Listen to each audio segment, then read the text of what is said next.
Hello, it's Allison, and I'm going to share a recipe with you today.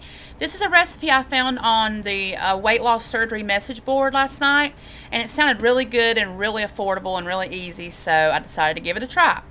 I've already made this on camera, and I went over the time, so I'm going to have to just tell you what I use and then show it to you. And if you have any questions, you can feel free to message me or write me a comment or something like that. But I think this is something that maybe you guys would enjoy, and it's very easy, you know, for people who are working or not working and who just are wanting an easy meal. So I'll show you the things I use. First of all, I already threw the package away, but I used the Springer Mountain Farms boneless, skinless chicken thighs. They were 6 grams of fat a piece, which to me is not a lot. I know that's a lot more than boneless, skinless chicken breast, but right now I'm having trouble with chicken, so I decided to use those, and plus they were more affordable this time. And, you know, only 6 grams of fat, and I may or may not be able to eat one whole thigh.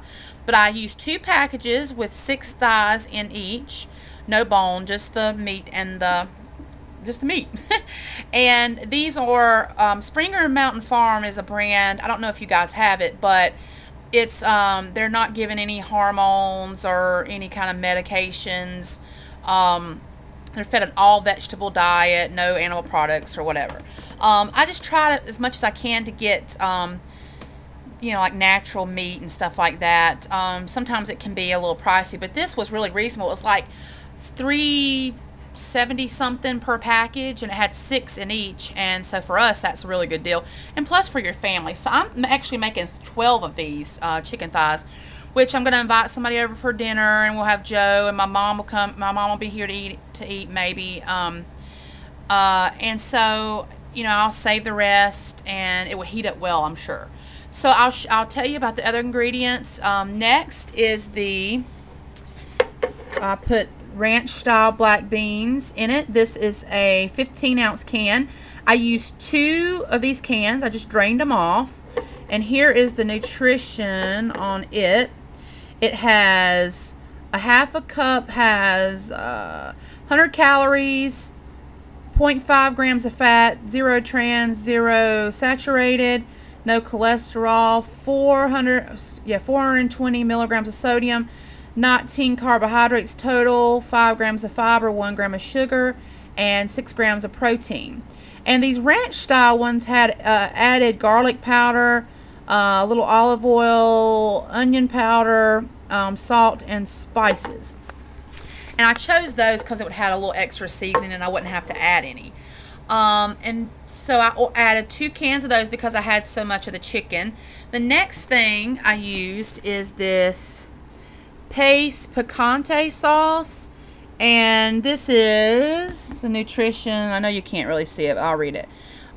For 2 tablespoons, 10 calories, total fats 0, 250 milligrams of sodium, 2 carbs, less than 1 gram of fiber, 2 sugars, and 0 protein. And I just had this, and I used about a half of the bottle. Because I used so much chicken and stuff, so I used a half of this. This is one of those really big ones that you can get at the Sam's or Costco. But you can use, and it called for salsa, but we had picante sauce, which is like a thinner kind of salsa. So you can use any kind of salsa you'd like. Newman's Own is a good kind. What other? Archer Farms is at Target. It's really good. But anything you can find on sale or whatever.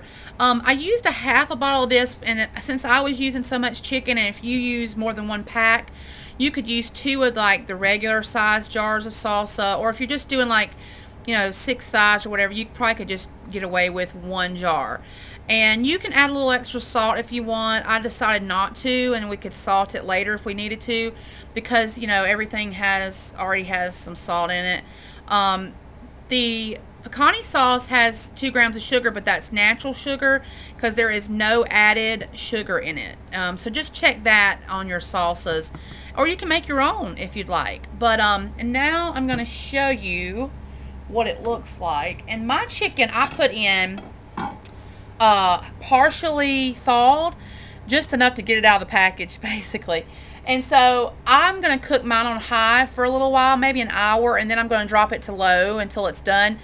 The recipe calls for it to cook 4 to 6 hours on low. Depending on your crock pot, you'll just have to figure it out. I mean, it's, you know, it's not that big of a deal, really.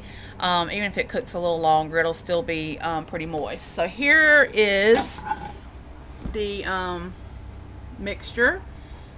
You can't really see the chicken, but it's in there underneath. There's all the salsa, and you can see the black beans in there. And you could really add anything else to this. Like if you wanted to add some more vegetables, I think like squash or zucchini or something would be good too. But you know, this is 3 ingredients. I mean, you can't beat that. I'm just going to throw it in there and, you know, see what happens. And I'll let you know how it tastes under the comments. But I just hope you enjoyed this video. And also I wanted to tell you that for your family, you could make some rice, like brown rice like this. This is just those bouillon bag rices. I'm going to make 1 bag of this to go with it. And then they can just pour some of the chicken and stuff over the rice, and it would be delicious. But yeah, so I hope you enjoyed this recipe. I enjoyed putting it together for you, and I'll let you know how it tastes. And I'll talk again soon. Bye-bye.